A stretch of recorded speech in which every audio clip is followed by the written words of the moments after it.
사무엘상 23장 15절 이하에 보면은 요나단이 숲속에 숨어있는 다윗을 찾아와서 하나님을 힘있게 의지하도록 격려하는 것을 볼 수가 있습니다. 하나님을 힘있게 의지하라. 너는 반드시 왕이 되겠고 나는 너의 다음이 되리라고 하는 것을 내 아버지도 아신다. 하나님께서 너를 절대로 죽게 하시지 않으리라. 이렇게 권면하면서 힘있게 격려하는 것을 볼 때 얼마나 마음이 흐뭇하고 뿌듯한지 모릅니다. 우리가 다른 사람들을 이렇게 위로하며 격려할 때 하나님께서 기뻐하시는 것입니다. 함께 사는 길이 열리는 것입니다. 그런데 만약에 시기하고 질투하면 둘 다 망하게 됩니다. 요즘에 시기하고 질투하는 말들, 남을 근거 없이 비판하는 말들 많이 들어볼 수가 있습니다. 물론 건설적인 비판은 필요합니다. 근거 있는 비판, 거짓되고 불의한 것에 대해서는 마땅히 비판을 해야 합니다. 그래야 나라가 발전하고 사회가 발전합니다. 그러나 아무런 근거 없이 남을 비판하고 폄훼하는 것은 이것은 나쁜 일입니다. 하나님께서 안 기뻐하십니다. 성경에 말씀하시기를 악인을 의롭다 하고 선한 사람을 악하다 하는 사람은 여호와께서 미워하시느니라. 잠언 17장 15절에 말씀을 하셨습니다. 그러니까 선한 사람은 선하다 하고 악한 사람은 악하다고 이렇게 말을 해야 하는 것입니다. 성경에 말씀하시기를 너희는 오직 말하기를 옳다 옳다 아니다 아니다를 분명히 하라고 말씀하셨습니다. 그런데 오늘날 이렇게 아무 근거 없이 무조건 다른 사람을 깎아내리고 헐뜯고 비방하고 하는 것은 우리에게 전혀 도움이 되지 않는 일입니다.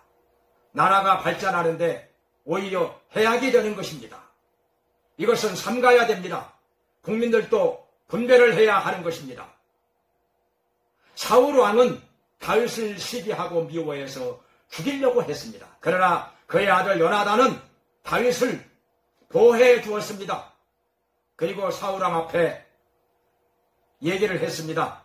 다윗이 무슨 죄가 있습니까? 무슨 잘못이 있다고 그렇게 죽이려고 하십니까? 요나단은 다윗을 끝까지 친구로 생각을 했고 하나님께서 세우신 종으로 생각을 했기 때문에 다윗을 시기하지 않았습니다. 다윗을 끝까지 보호해주고 오히려 그를 격려한 것입니다.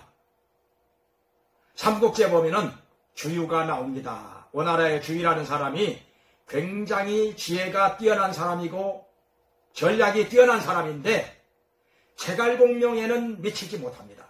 그래서 제갈공명을 시기하고 질투한 나머지 여러 차례 죽이려고 했습니다.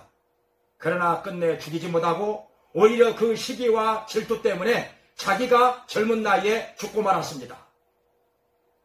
천재 음악가 모차르트가 있습니다. 그가 태어난 곳 잘스부르크. 지금까지도 모차르트 한 사람 때문에 잘스부르크란 도시가 먹고 산다는 말이 있을 정도로 모차르트의 영향력은 대단한 것입니다. 천재적인 작곡가입니다. 그런데 또 한 사람 뛰어난 작곡가가 있었으니 살리에르. 근데 모차르트는 미치지 못합니다. 자기가 아무리 노력해서 애써 작곡한 곡이라 할지라도 모차르트가 잠깐 껄쩍껄쩍 한 것만 못하니 얼마나 마음이 아팠겠습니까? 그래서 시기한 나머지 모차르트를 자주 찾아가서 이런 부탁하고 저런 부탁하고 스트레스를 많이 받게 했습니다. 그래서 모차르트가 젊은 나이에 죽었습니다. 그런데 그 사람도 얼마 안 가서 죽었습니다. 둘 다 망하게 된 것입니다. 우리는 다른 사람을 시기하고 질투할 것이 아니라 위로하고 격려하면서 다 같이 잘 사는 길로 가야 할 것입니다.